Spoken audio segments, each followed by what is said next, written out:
Well, it is Wednesday. We are here. It is the 28th of February. And as we've been pointing out, you know what I'm saying? It's a leap year. So tomorrow was the 29th. So if you got a birthday on the 29th, you an extra special person.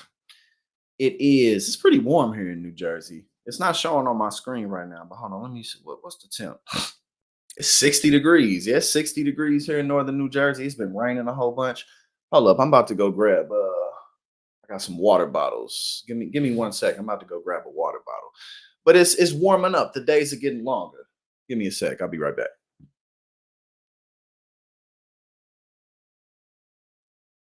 Uh, yes.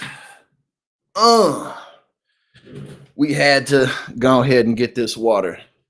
But yes, we're gonna go over some of that with the Michigan numbers with I can't remember the county name, but one of the whole counties voted uncommitted. I'm pretty sure it was the Muslim bloc. We're going to look at that and a couple of other things. We got Mara, we got G, Distracted Garden. How y'all doing today? Man, I don't know what the weather's like around the country, but like I was pointing out, it's warm here today, man. It's 60 degrees. It's been super rainy, which is just fine because the springtime is pulling up. It is pulling up upon us. So let's go ahead and get into today's news. After this, I got to do some chores. I got so many loads of laundry to do today, which I will do after this. I'm going straight there after I take a shower. So apparently Lauren Boebert's son went on like a some type of a theft spree. I don't know. Something or the other. And hold up. No, it shouldn't be looking like this. There we go. My bad. Um But yeah, and they were laughing about it because Lauren Boebert always talking about the Biden crime family and always talking about crime this, crime that, and she has a lot of her own issues, and otherwise people probably wouldn't be poking fun at this. But when you have a big mouth, when you can't keep your mouth shut, but you live in a glass house, it's typically going to come back to bite you. So let's see what's up. Oh, we got Mara. Well, I hate that you're here for a funeral. Definitely hate that, but I hope that you are able to celebrate that person's life and enjoy at least a little bit of the time here. Stay safe. All right, now let's check out what's up with this. Colorado police praised for announcing arrest of Lauren Boebert's son with public Facebook post. It's tempting to not post or even turn off the comments. That's what this says here. Hold on, let me switch this like this. There we go. Change my the direction that I'm sitting. Police in Colorado announced in a Facebook post on Tuesday the arrest of 18-year-old Tyler Boebert, the son of Rep. Lauren Boebert. Okay, he's 18. He's got some time ahead of him. He's got some time to figure his life out and to get stuff together.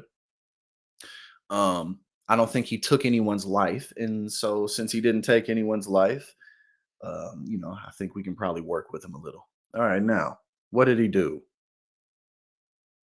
The post made by the Rifle Police Department revealed that Tyler had been the subject of a felony arrest in a connection with a recent string of vehicle trespasses and property thefts. Oh, he going hard.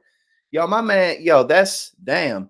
Breaking into cars and breaking into property. My dude is going ham. I mean, what kind of call for help is this? I don't know what type of attention he trying to get. I don't know what his family life is like, but damn, brother, I would think that you probably don't have much need to do things like this. But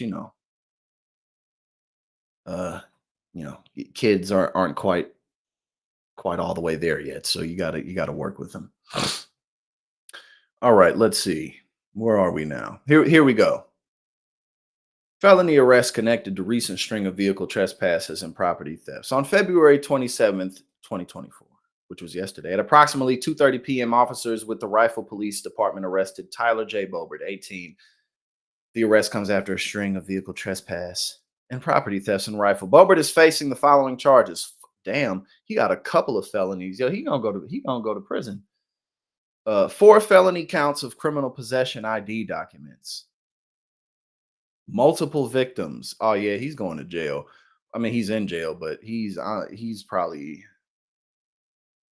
getting away with felonies is not an easy thing to do. Like it's especially when it's something like this. I mean, you're just stealing shit from people. So I mean, like it's yeah, you're the son of a politician, but it's Lauren Boebert, and she's not like some super wealthy person. So I mean, unless you got a judge who really is feeling sorry for you, I think my man's is gonna have to do some time, but we'll see. We will see. All right, so on top of the four felony counts up here, we got one felony count of conspiracy to commit a felony and over 15 additional misdemeanor and petty offenses. Yeah, he's acting out. My dude is acting out. He is acting out for sure. He's just damn. And again, I don't want to talk too much about him because he's only 18 and but still, Lauren Boebert has a lot of issues. 20, damn, he's got 22 felony charges. That's like the same amount as that's almost as many felony charges as George Santos has. I think he has like 27. I don't know, just something along those lines. But it's not as many as Donald Trump has with his 91 felonies.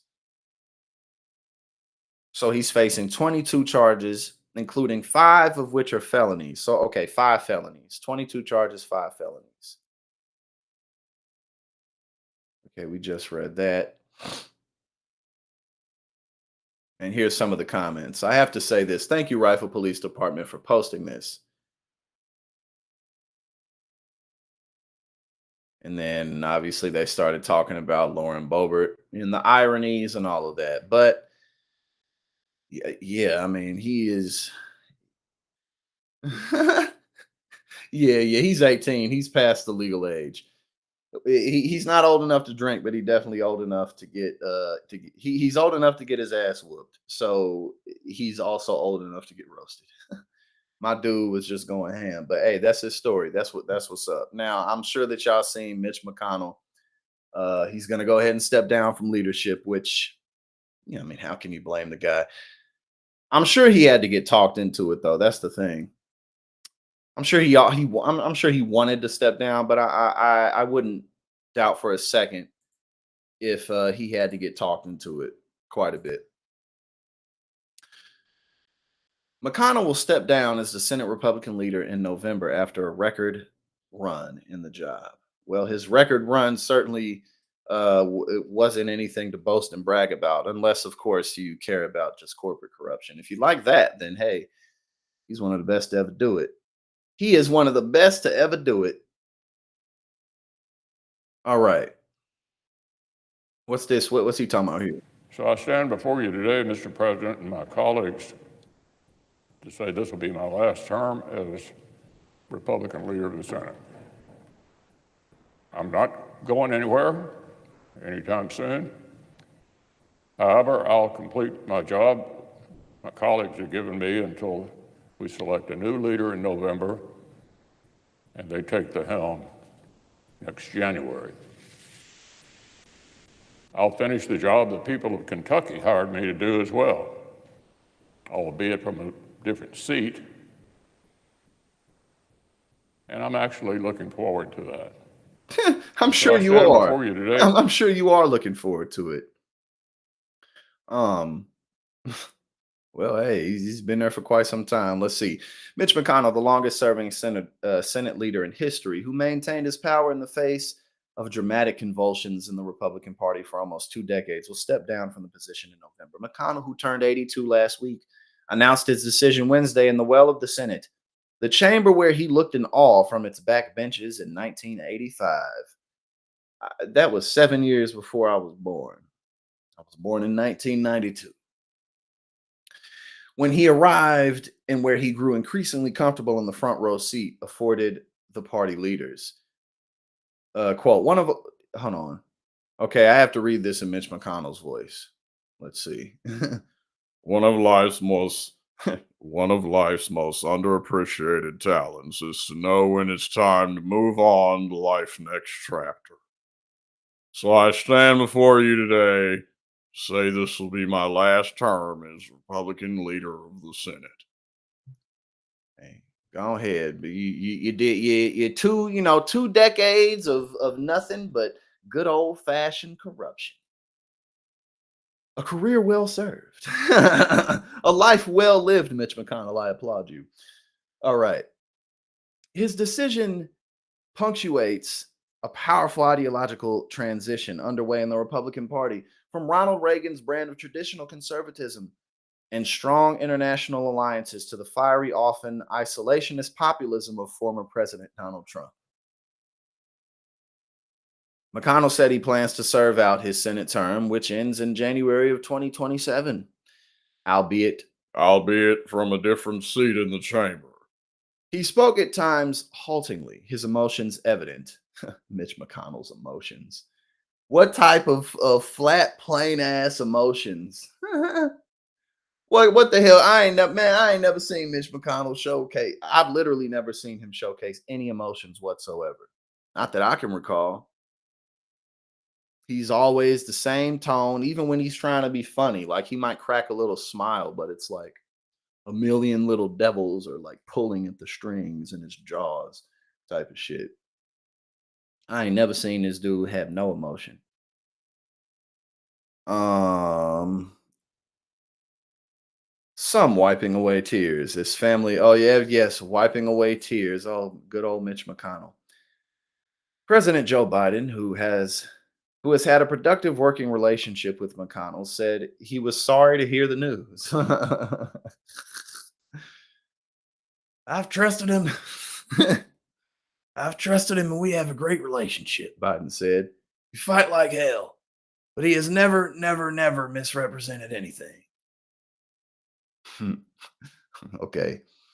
Aides said McConnell's announcement was unrelated to his health. The Kentucky senator had a concussion from a fall last year in two public episodes where his face briefly froze while he was speaking.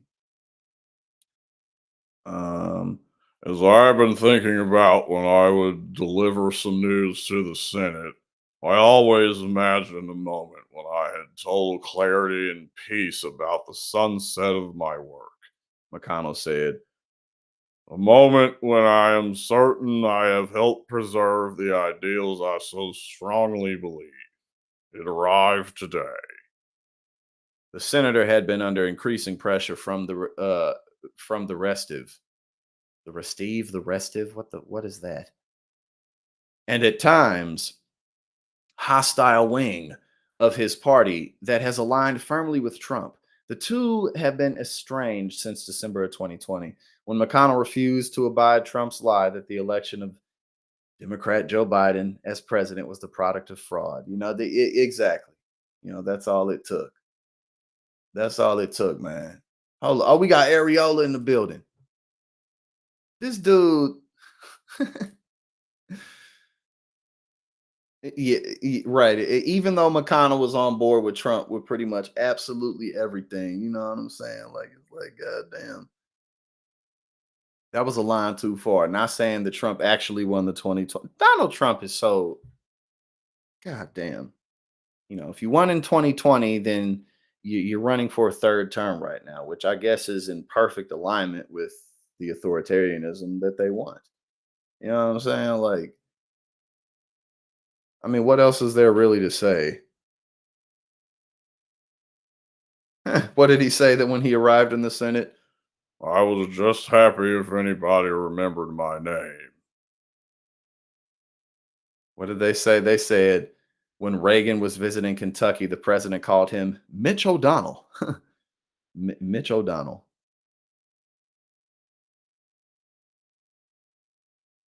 Well, I'm sure everyone will be so sad to see him leave. No, no, people won't really care. I mean, he's just a cog in the machine, a very effective cog in the machine, but none, that's all he is. He's not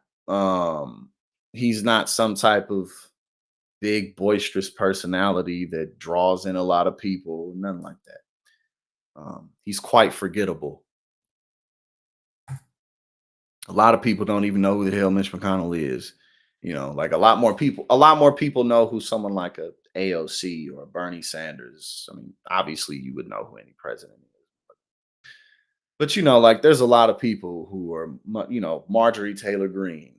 Way more people know about her than Mitch McConnell. Like just generally speaking, because Mitch McConnell's not. When do you ever really see him? If you're not really into politics, then you probably have only seen Mitch a couple of times. Okay, well, we got a variety of stuff today. So while we're on this, let's see. While we're talking about Mitch McConnell, let's go to this. McConnell stepping down removes last bulwark of traditional Republicans from Congress. Well, let's see what he has to say before I comment. I think Garrett used the term laser focused recently. He's always been laser focused on his priorities. The federal judiciary, one of the top, if not the top priority of his. This is a person who, let's be honest, was relatively unpopular most of the time that he was leader. And yet he was never challenged, really, maybe a little bit recently, but was almost unchallenged the entire time he was leader because his colleagues knew that he was going to be that laser-focused leader on the issues that he cared about, that they cared about, and was willing to take whatever slings and arrows they came. He was very unpopular, obviously, on the left, but somewhat unpopular on the right as well. But they knew this was a person who was not going to stand down from any fight, willing to take on anybody and do things that maybe other people just weren't willing to do. And so that for that reason, I think he had everybody's respect in the conference. Now, the biggest thing to me today is we talked about the changing of the guard here, a new leader. This just really feels like what we're experiencing is a complete changeover of the body of the Senate, the makeup of the Senate. It is becoming much more like the House, candidly. Mitch McConnell seemed like the last bulwark in the Congress of traditional Republican principles and ideas. He talked in his remarks there about trying to get that national security package for Ukraine. As he noted, really unpopular, but he believed it's important, and once again was willing to do whatever he thought was important, and let the critics say what they will. This is obviously somebody who cares a lot about his legacy too. He was willing to take these hits though, because he was doing what he thought was the right thing to do, and that was, I think, one of the defining characteristics of his time as leader. Yeah, I mean, I don't really even know who, in terms of the next in lineup, who would have any type of backbone or resistance against. I think Garrett used the term laser against the MAGA movement, against Trumpism, against that part of the game. I agree. I definitely agree. I think and ultimately that's really not good. Well, it's not good for the country, but ultimately. My bad, y'all. It's just raining outside. I was just looking at it. It's super relaxing and chill today. It's very, very relaxing. But excuse me. Yeah, ultimately, it obviously, like I was saying, it's not good for the country, but it's also really not that great for the Republican Party. I mean, which is why they're becoming more and more authoritarian, but they're just shrinking their base the more that they do this because it's stupid. Yeah, no, I think that's yeah, definitely. All right. What is okay? I got some like Hunter Biden stuff pulled up, but I typically and we typically don't even look at it because it's like who fucking cares, man. But maybe we'll get to that in a sec. Now we got Nina Turner was on CNN. Let's see what's up. Um, I read some of the dialogue, but it looked like it was like, hold on now, let's not talk too much about what's going on in Gaza. Let's equivocate everything. Let's make it a both sides type of deal. You got to do that. But Nina Turner, she always, Nina Turner is somebody who she gonna stand on what she believes. There's one thing she gonna do is that. What these voters are doing is raising their voices and saying this is an issue that matters to us tonight. Okay, yeah. So this is, and we'll look at some of this as well too. Of the and well, you see some of these polling numbers right there. The uncommitted, and again, this is in Michigan, one of the states that Biden really needs to win. So that's a very, very big problem for him.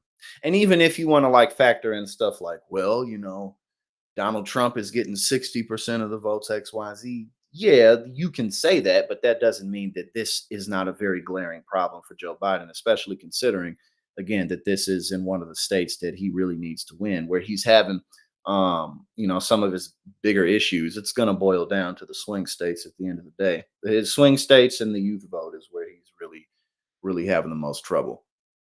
But this is a very, very big statement right here. And also a demonstration of what can happen when people come together. I mean, look, at the end of the day, if Joe Biden ends up losing this thing, it's his fault. Like, I mean, what else can you really have to say? You know, you already beat Donald Trump, so you already beat him. But more importantly, there's a variety of promises that he broke. He just kind of turned his back on specific groups of people and didn't go hard enough with things like student loan debt relief. Didn't go hard enough for many groups in the minority community, including what we see here, the Muslim American vote. So if he ends up actually losing in November, hey, I mean, what? There's so many things that he could have done. I mean, this is fucking Donald Trump, for God's sakes. Like this, Donald Trump he's so beatable. I mean, Jesus Christ. This is an issue that matters to us tomorrow, and the White House needs to listen. And I think the White House is listening to that message. But, you know, this is, if he's able to reel off these successes, then tonight actually will be a success for all, and you'll have a different outcome come November. Because I'll pass it to Nina or whomever can help me understand this. But I don't think for many voters who are voting uncommitted that they're going to vote uncommitted and then say Donald Trump is my choice. I think this is more complicated than that. Yeah, I do agree with you, Bakari. I mean, no one that I interface with said that they wanted to vote for Donald J. Trump. There is a however here. And I think sometimes as we talk about this issue, we're centering President Biden. We are centering former President Donald J. Trump, when the uncommitted effort is to center the people closest to the pain. And that is the Arab American community. That is the Palestinian community. That is communities that care about peace. And so while this president was in an ice cream shop saying, I think there's going to be a ceasefire, 30,000 people have been slaughtered. People are living in famine. They can't get medical care. So it can't come soon enough for them. And that was really the weight that I picked up on when I was in Dearborn. So we get to be comfortable and talk about this like these people are widgets when they are in fact suffering. And I am young enough to remember, colleagues, when Congresswoman Rashida Tlaib and also Congresswoman Cori Bush called for a ceasefire very early on. I mean, you know, like if at the end of the day, no matter what interface it is, if it's politics, if it's sports, if it's business, if it's just a personal goal, like if you want to win, then you gotta be critical where it counts. You know, like you can't pretend that issues aren't issues. There's some things that you can kind of but you know, Mike Boy, like what you pointed out, there's you know, this is not an issue that's gonna go away. So when Bakari said that he doesn't think that percentage of uncommitted is going to go to Trump, that's true. I mean, they likely won't vote for Trump. The issue is them staying home. The issue is them not voting at all. You know, like, or you know, going to the polls, voting for people in the House, and then somebody else for president. But if out of all the primary races, and again, I mean, Biden is pretty much running unopposed, but this is some of the most important data that the Biden administration could use going forward, because this is going to be his biggest problem. They were called abhorrent. Now, fast forward to all of these bodies laying in the wake and people who are living through this. I mean, like outside of this issue, it's honestly pretty straightforward. It's like it's normalcy or Donald Trump again. But again, this is the issue this really hurts people. This is very near and dear to people's lives. This is impacting people's families. So, you know, this isn't something you can stay in the basement about. Every single day. So by the way, there's also been slaughter in Israel. I was going to say, so there's a lot of pain on both sides. No, so I'm not. I'm not lecture on the problem, but I'm talking about the politics of this tonight.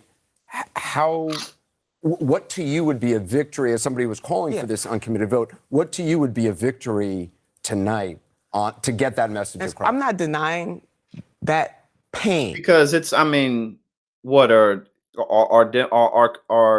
committed registered Democrats not going to show up to the polls for Joe Biden if he pushes for a real ceasefire? Yeah, they're still going to show up to the polls, especially when they, like the establishment Democrats are the main people talking about the importance of protecting democracy and the importance of basically keeping a lunatic out of the White House, which there's a lot of credence there. I mean, like if we can keep Trump out of the White House, we ought to do that. But again, I mean, let's not act like they're not going to show up to the polls if you stand up to Netanyahu, who's completely relying on our money. All I'm saying that at a certain point after October the 7th, it becomes clear. I mean, you have a right-wing prime minister. Right. We don't need to debate the issue. But you understand what I'm saying? I'm not denying anybody's pain. What I am saying is that this president and our country has the power to say to Netanyahu, we need a permanent ceasefire. The only time hostages, reason, though, if I can push back here, wait, one more point. The only time hostages were released is when we had that brief ceasefire. That is another reason why we need a permanent ceasefire. I also have to remind people we had a ceasefire prior to October 7th, right? I mean, that's a point. And I get centering people, and I completely understand that. But I think, Anderson, your point is valid as well, that there is a lot of pain to go around, and we cannot forget that. But I'm talking about tangible solutions.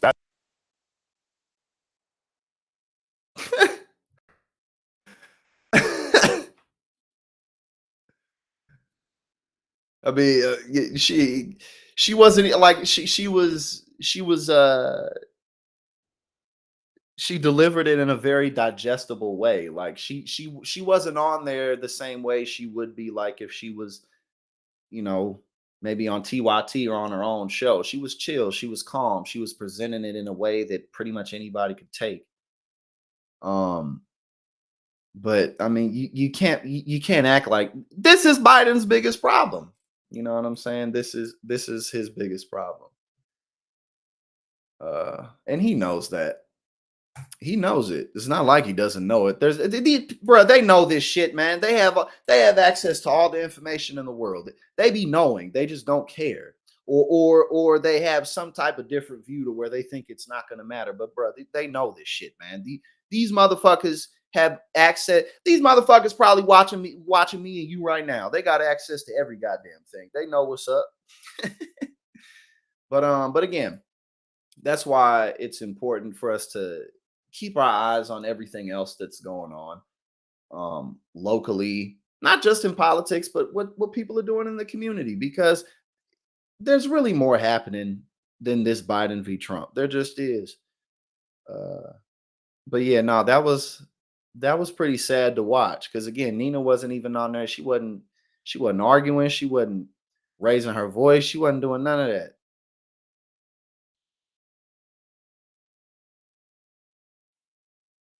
All right, let's see. I don't know if y'all seen this dude, but we got old pastors, old men pastors.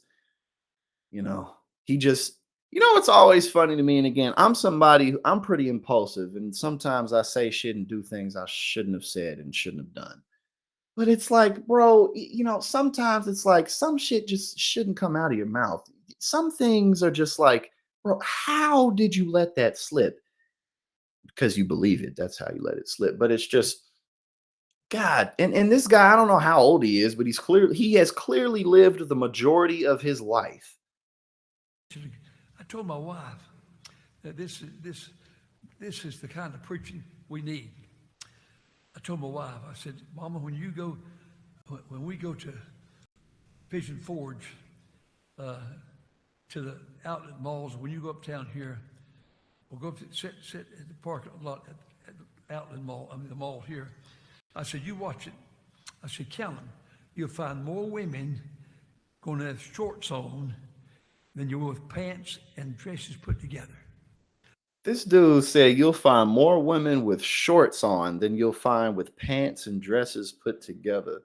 My dude said, if I see ankle, my dick gets up. I can't look. He said, if I see any amount of skin on a woman's leg, I just can't help myself. I get into a feral fucking horny frenzy and I lose my goddamn shit. I mean, that's basically what he's saying. What year do you think? It's not even just what year do you think it is. It's like, God, how are you not more desensitized to the female body than this? You got a wife too. Exactly. Is it warm? Like it might be warm outside. You know, it may be more comfortable to have the legs showing, but maybe he's always in a suit. He one of them dudes that no matter where he at, he got a suit on. I don't know, but he seems a bit he seems like he should be a bit more desensitized to the female body, given the fact that he's as old as he is, and the fact that he's talking about his wife, who I'm sure he's had sex with many times. So, you know. So I sat there. I just want to be sure, but I sat there some time ago for, I don't know who's out in the, I guess it must have been some of the family. My wife don't go that shopping now. And I sat there in my car. I thought, I want to see if that's right. And I counted. Try that. You'll find more women. I went, I heard this on the Rush Limbaugh. This sounds like some shit Rush Limbaugh would say. This dude, he was listening to Rush Limbaugh one morning. And he's so old that he forgot Rush Limbaugh been dead for a few years. So he didn't forgot that. So he's sitting there talking about some Rush Limbaugh program he heard 20 years ago, talking about women, you'll find more women in shorts than pants and dresses put together. I remember one time I was at Denny's because it was after 5 p.m. So they had the senior citizen discount going on, right? And I count there were 23 people in the vicinity, and there were 7 women there, and 5 of them had on shorts in the middle of July. Go in those places with shorts than you will women with pants and dresses put together. Try it. If you got time. What in the hell type of Jezebel prostitution is going on right now? Women wearing shorts in the middle of July. Try it. Have your boy go up there and try it. Just watch for him. Have your girl go up there and watch for it. And I used to say this. I haven't said this in a long time. You ready? I said, if you dress like that and you get raped and I'm on the jury, he's going to go free. You don't like, do you? What? Bro. It always kills me when it's like pastors will take it upon themselves to say things like this in front of their congregations. Like, bro, you could have said this in a private group chat on Facebook or some shit. Why are you saying this to a room full of people who came there to listen about, I don't know, maybe Moses or Abraham or Jacob? I don't know, the story of Job and faith. And this motherfucker sitting there talking about if you got on shorts and you get assaulted sexually, that the man should go free. You know what happens when a man sees just a little bit of skin on that leg. I see that skin on that leg, and my third leg just gets to jumping. I can't handle myself. Like, bro, come on, man. And he's so mad. I used to say this. I used to say this, back in the 50s when it was acceptable to say. I'm going to bring it back out of the dustbin. I'm going to bring it out of the closet. I'm going to say it again. Like, what? I haven't said this in a long time. You ready? I said, if you dress like that and you get raped and I'm on the jury, he's going to go free. You don't like, do you? I'm right, though. I can't hear. Oh, Aaron, I agree with you 100%. 100%. He definitely has done that. Well, like, bruh. And again, it's like you could have said, if you have to say this, you could have just said this in a text message to one of your friends or something. Why are you saying this to a church congregation?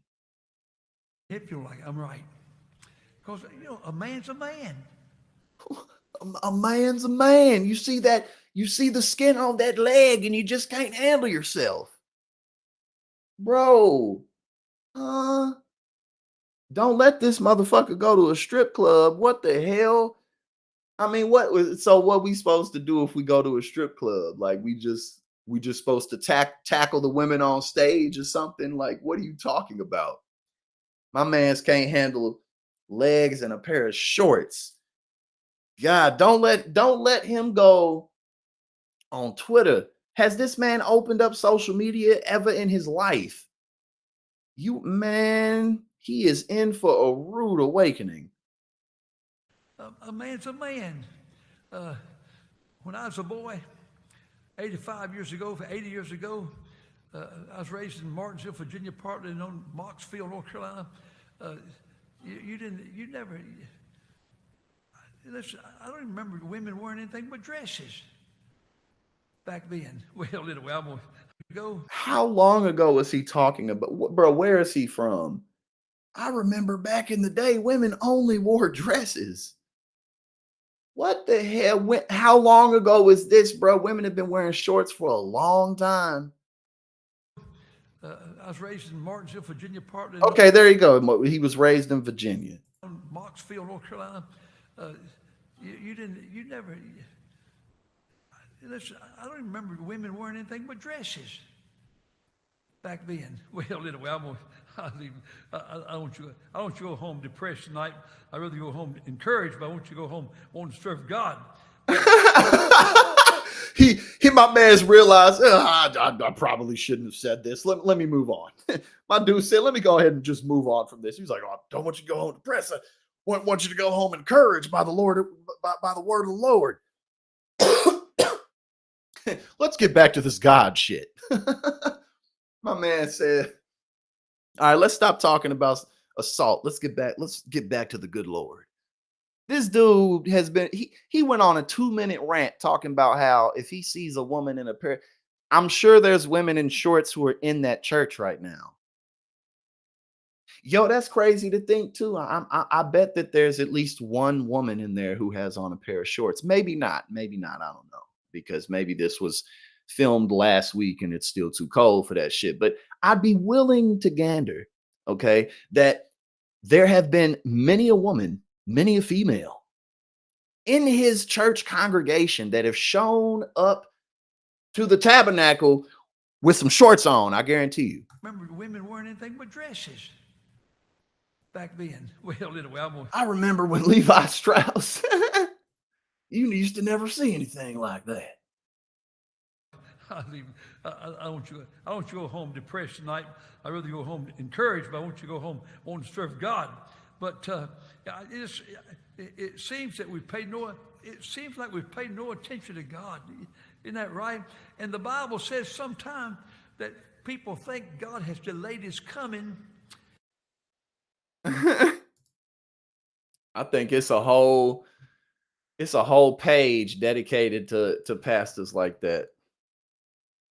Okay, all right, man. Thanks for exposing yourself and letting everybody know they should stay far away from you. I'm sure that your past should probably be looked into.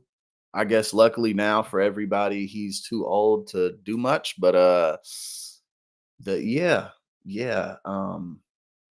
that was pretty rough. Now this is interesting. I don't know if y'all have seen this, but this is interesting because apparently a chief showed up. One of the police chiefs showed up. This is in New Jersey, and I watched this. But the chief showed up in the middle of this guy doing an arrest, and like it seems like this guy just kind of lost it, and he ended up like grabbing the chief and kind of pushing him onto the car. And what's interesting about it is it could be easy to say, well, the chief shouldn't have showed up to the scene drunk, which, yeah, that's true. But like, it also kind of shines a heavy light in the fact that, a lot of police officers don't have very good self-control, because at the end of the day, the chief is your boss. And tackling him on the car in front of everybody, that's not, like, but again, it's just interesting to watch because, like, I mean, would you, like, think about yourself at your job, like grabbing your manager and pushing them down. And again, it's easy because, progressives don't like police. So it's easy for progressives to just be like, But this actually is a story that kind of looks into, nah, man, the police are so out of control. Y'all assaulting y'all bosses. You know what I'm saying? Like, so it was just interesting. I had a lot of thoughts about it. Where is it? Here we go. Hey, Ron, just pull that up. Again, it's just an interesting cycle of events, because you can tell that he like was flustered and knew like, I probably shouldn't have did this. But yeah, man, like, damn, like these people have guns and weapons. You got to be able to, you got to control yourself better than this. Up and put it to the shoulder. Yeah. Thanks. What is it? The RMA. I am not the police, okay? I came here with the ambulance. I want to make sure you're okay. I don't know what he's thinking. I don't know. I'm asking you if he's RMA or not. Oh, yeah, no. What? Yeah. I get that. I'm not saying you aren't. I just want to make sure your head is giving okay. them a fuck. You He's have giving no them other problems. injuries that we need to be aware of. I can't get any. Can you tell me your Chief. first name at least? All right, so this is the chief right here. This is the police chief right here, and he's not. I guess he's not one. He's not really supposed to be there, but also he's drunk. So again, like I get that. I understand why you'd be flustered, but this really isn't a good look. You know, it's just not a good look at all. Yeah, the other dude maybe too, because it was like, bro, you just grabbed this dude and tackled him in front of everybody. Yeah, you're gonna get in trouble for that, and you make the police. That makes y'all look even less trustworthy. Like, damn, y'all beating each other up. What the fuck?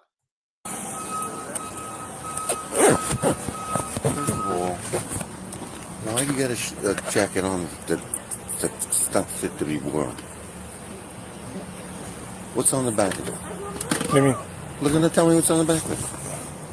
Oh, it washed off. Yeah, then get rid of it. Okay. That's ridiculous. Okay. You're a sergeant, for God's sake. Okay, Chief. Let me work this DWI. Okay, I can feel why he's frustrated in this, because the chief's like, take off your jacket. And he's kind of being a douche in front of everybody, but the way he responded to this is not the move. Okay. Chief, I'm on a DWI. Come over here. Chief, I'm on a DWI. Get over here. I'm on a DWI.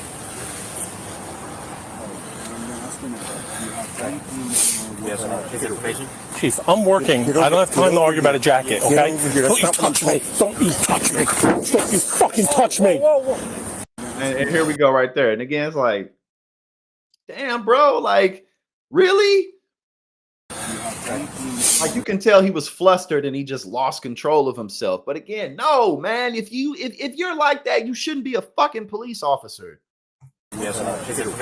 Chief, I'm working. I don't have time to argue about a jacket, okay? over here. Don't you touch me. Don't you touch me.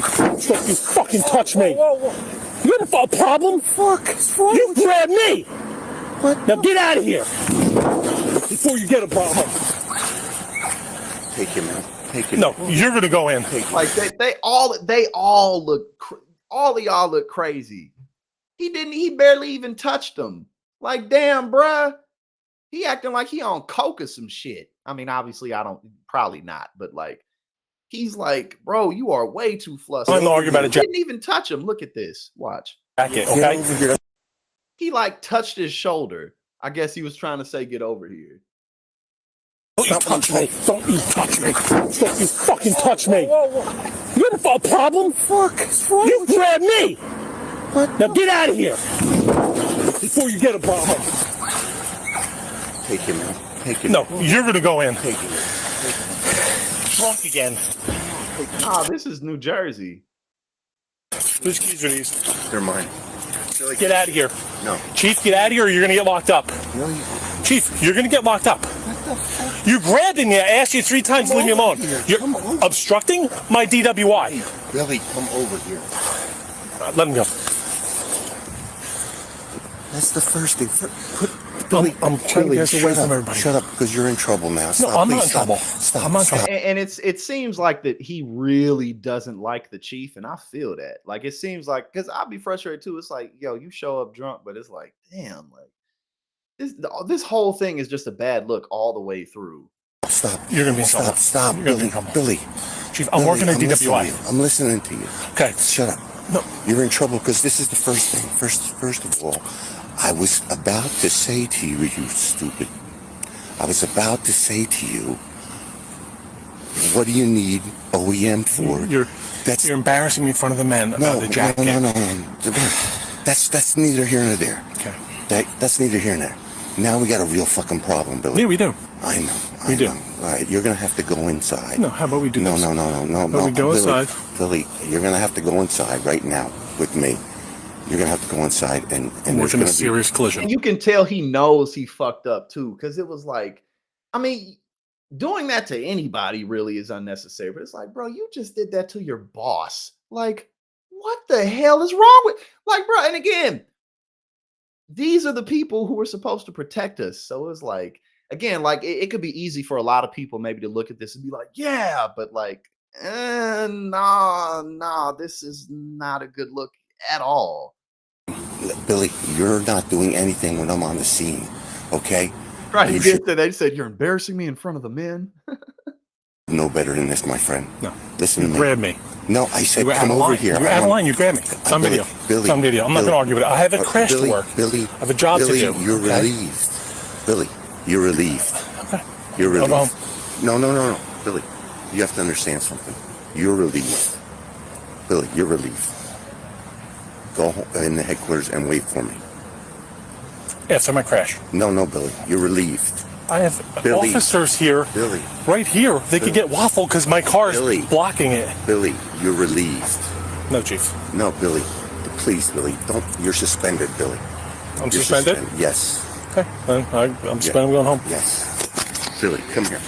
I'm going home. You're going- no, we you- can't talk. no, I'm no. suspended. No. I'm suspended. I'm You're going to headquarters home. and you're going to wait for me there. No, I'm not. I'm suspended. You're going to I'm going home. You're going to go into headquarters. You're going to wait for me. This whole, I mean, God, like the chief needs to be suspended too. I mean, or something, fired or something. But like, yeah, they're both like they both are like super like embarrassed and just ashamed of themselves. You can tell they're both ashamed of themselves. Well, let me work my crash. No, This is why I'm here. Billy, you're suspended. All right, if I'm suspended, then I'm not going to wait inside. Nothing more to say. No, Billy. You have to. Let me explain to you. Billy, you're suspended. Okay. All right.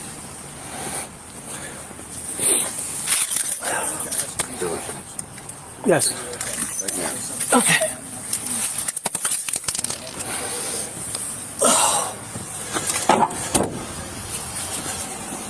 Wait for me in there. That's an order. Can you do me a favor? Can you put your car where my car is so our officers and first aid don't get run over, please? Thank you. Billy's suspended. Over here. You see what happened there? Yes, Chief. What happened?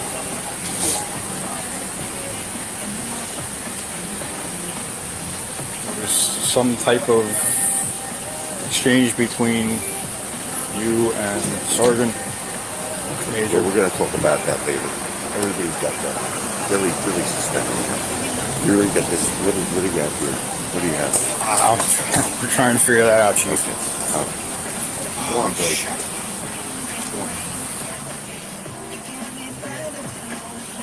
I mean, in there.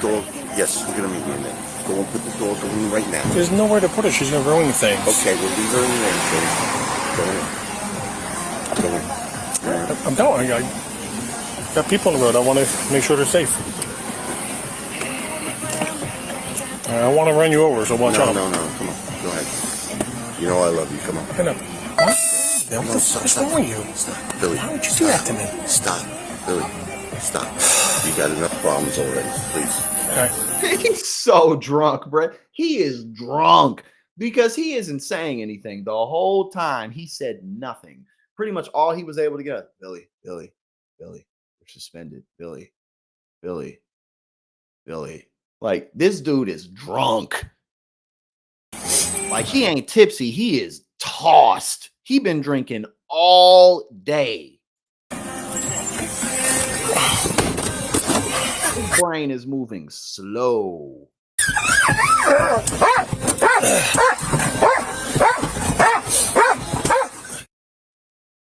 Yeah, no, that was just that was not a good look at all, man. Everybody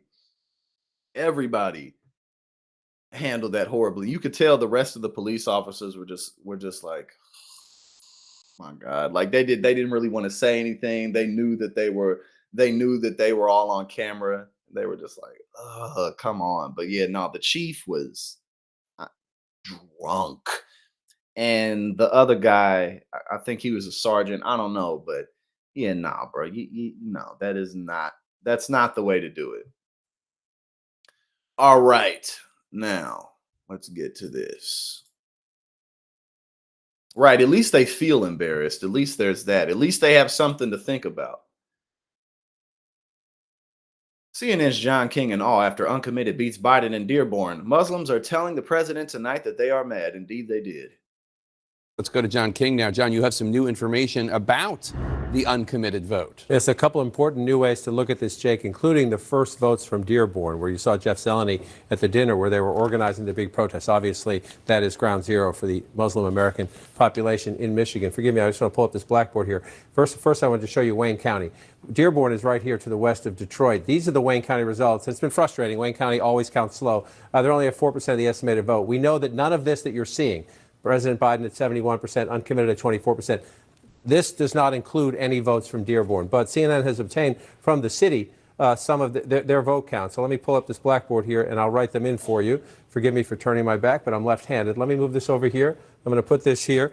These are the unofficial results from the city of Dearborn, but on city letterhead, this is what Joe Biden received. Again, forgive me, 1,141 votes. Dean Phillips, 54 votes. And uncommitted, make sure I get this right, 3,703 votes. So that's a wow if you look at it this way. This is not surprising at all. It's not surprising whatsoever. This is 23%. But it's still good good to see exactly what the numbers were. And this is 75%. And so this is just the city of Dearborn, but that is where the biggest pocket of the Muslim American, the Arab American population. This is a place President Biden carried big time in 2020. This is key to his chances of defeating Donald Trump in Michigan again. Now, 75% to 23% in the city of Dearborn. We're waiting to get even more results from Wayne County. But this just tells you, again, it's going to raise the total number, without a doubt. Let me turn this off.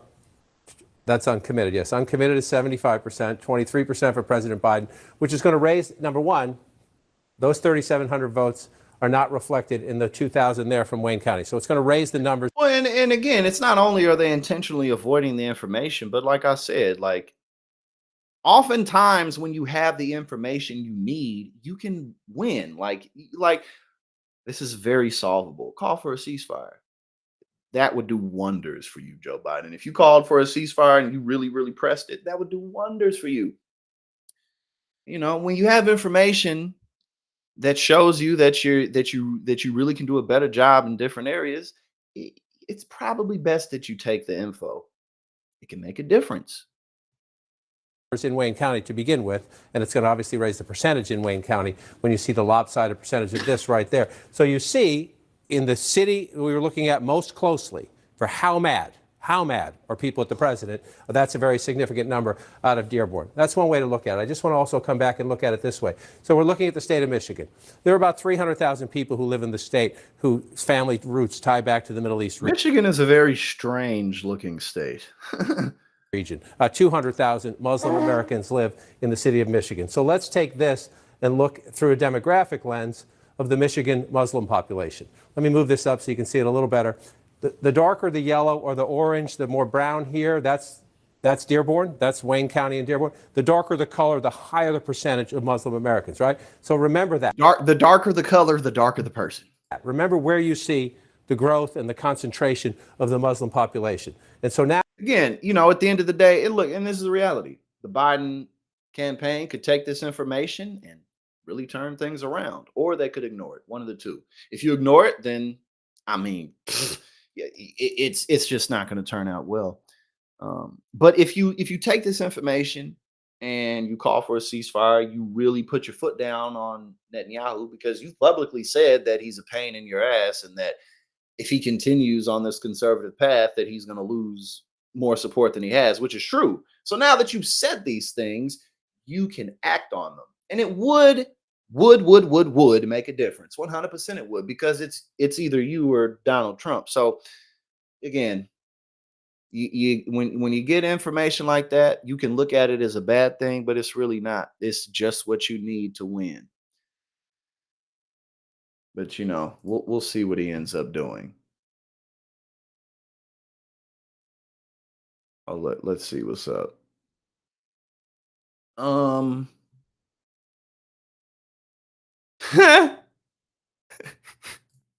You probably saw this too. Trump, he ain't got the money. He really ain't got the money. Trump asked court to let him post $100 million bond for appeal, which is less than 25% of what he owes. And again, this is Joe Biden's only saving grace is that on the other side, you have this. You know what I'm saying? Like, that's literally his only saving grace. It's that on the other side of the ticket, you have a man who's like, I'm a billionaire, but I don't have $500 million. My man said, let me put up $100 million. Oh my God. He's such a clown. Donald Trump is such a clown. He's just, everything about him is a lie. Former President Donald Trump wants to make a deal. On Wednesday, his legal team asked an appeals court if Trump could post a $100 million bond instead of the $454 million he now owes following civil fraud trial in New York. According to the New York Times, the amount Trump is offering up, which is less than a quarter of what he owes, is a clear sign that the former president lacks the money to cover the full amount. Yeah, he lacks it. I mean, regardless, that's a lot of money. But he's never been as wealthy as he said he is, ever. Not one time. He just wakes up and decides how much money he's worth. You know what I mean? Like he just wakes up. He's like, yesterday I was worth 7 billion. Today I'm worth 10 billion. Like, that's literally what he does.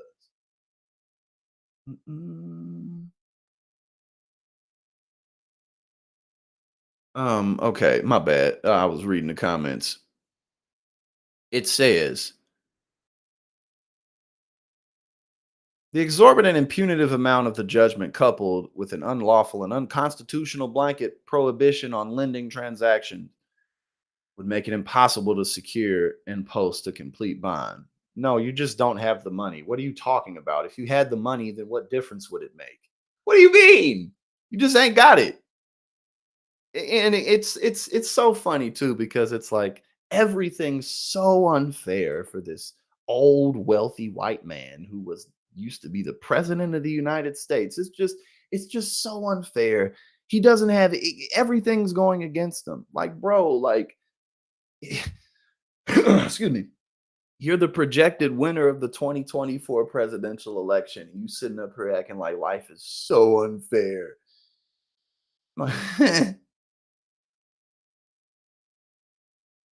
The New York Times explained, unless the appeals court accepts the $100 million bond or grants Mr. Trump additional time, the attorney general can collect at any moment. Under New York law, New York Attorney General Letitia James can seize Mr. Trump's bank accounts and potentially take control of his New York properties. Well, that's probably going to end up happening if he doesn't cough up the money. Bro, they made a GoFundMe for him to pay this off. And I mean, his Stop the Steal thing, he raised like $250 million for that. So there's only so much more money that people are going to give him. I mean, sure, his donors, his supporters, rather, his voters are going to continue to give money, but not like they used to, like not quite as much. Like, it's not to the exorbitant amount that it once was. Bruh, $250 million he collected and didn't spend it on what he was supposed to. And he don't even got, bro, he just blows money.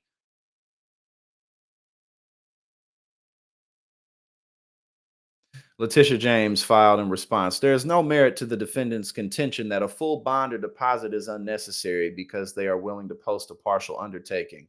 of less than a quarter of the judgment amount. Defendants all but concede that Mr. Trump has insufficient liquid assets to satisfy the judgment. Yeah, I mean, you just lost the case, man. That's all that happened. Oh, we got the gene. We got Tommy Tuberville, the genius here.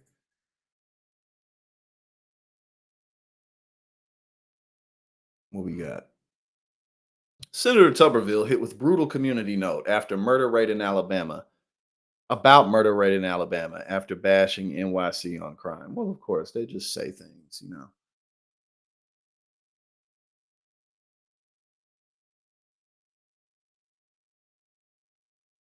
Sorry, I was getting a call. On Tuesday, Senator Tommy Tuberville tweeted some thoughts on crime in New York before being promptly slapped with a community note pointing out his home state is much more dangerous. Like many Republicans, the freshman senator has cast New York and other large American cities as bastions of crime and exemplars of Democratic policy failures. The spark for Tuberville's latest broadside against cities, curiously enough, came from President Joe Biden's visit to New York to a New York ice cream shop, where he was asked about the war in Gaza. Tuberville said, "I hope Joe Biden's enjoying going out for ice cream in NYC while the rest of the city's afraid of crime and migrants. Everyone's afraid." And then someone said, well, replied to him, New York City's homicide rate is 4.8 per 100,000. Alabama, the home state of Senator Tuberville, has a homicide rate 3 times higher at 15.9 per 100,000. Uh-oh, look at that. Look at that. But yeah, you know, it's just another day talking about Republicans, the same old BS. Now, let's take a look at our absolutely horrible health insurance system. Without Medicare Part B's shield, patient's family owes $81,000 for a single air ambulance flight. Oh, God. Deborah Prickard was a retired factory worker who was careful with her money, including what she spent on medical care, said her daughter Alicia Weiberg. She was the kind of person who didn't go to the doctor for anything. That ended last year when the rural Tennessee resident suffered a devastating stroke and several aneurysms. She twice was rushed from her local hospital to Vanderbilt University Medical Center in Nashville, 79 miles away, where she was treated by brain specialists. She died October 31st at age 70. One of Prickard's trips to the Nashville hospital was via helicopter ambulance. Weiberg said she had heard such flights could be pricey, but didn't realize how extraordinary it could be. Then the bill came. The total bill was $81,739.40. That's a lot of money, bro.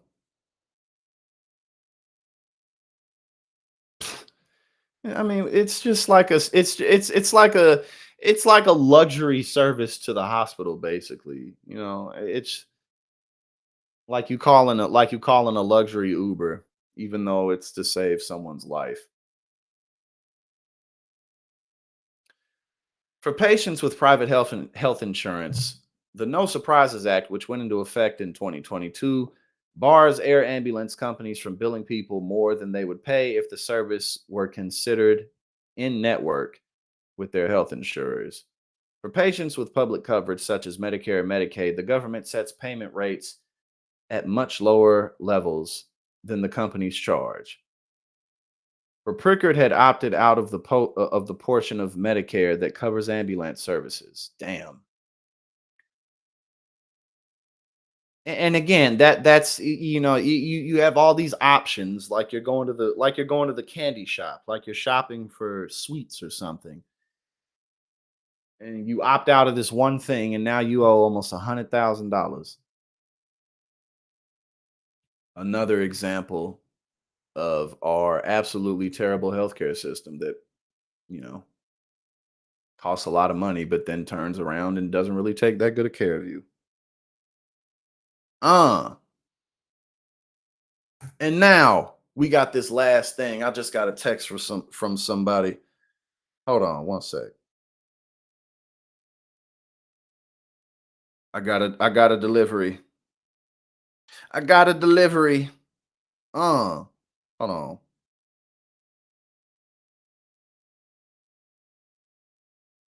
One sec.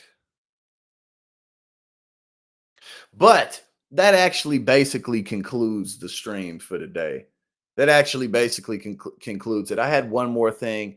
It's not a news story. I've seen I have seen this story many times, but it's like, damn, you texted somebody 159,000 times. Like what? Like there's people that I've known for years, and I don't think I've sent that many texts to them.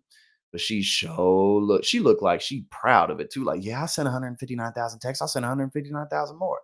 But unfortunately, I got a delivery and I got to go pick it up. So thank you so much, everybody, for joining me today. I'm gonna get these clips up, but I got to go to the laundromat. I gotta do that today. I can't wait no more days, man. I can't put it off no more. But y'all have a fantastic rest of the afternoon.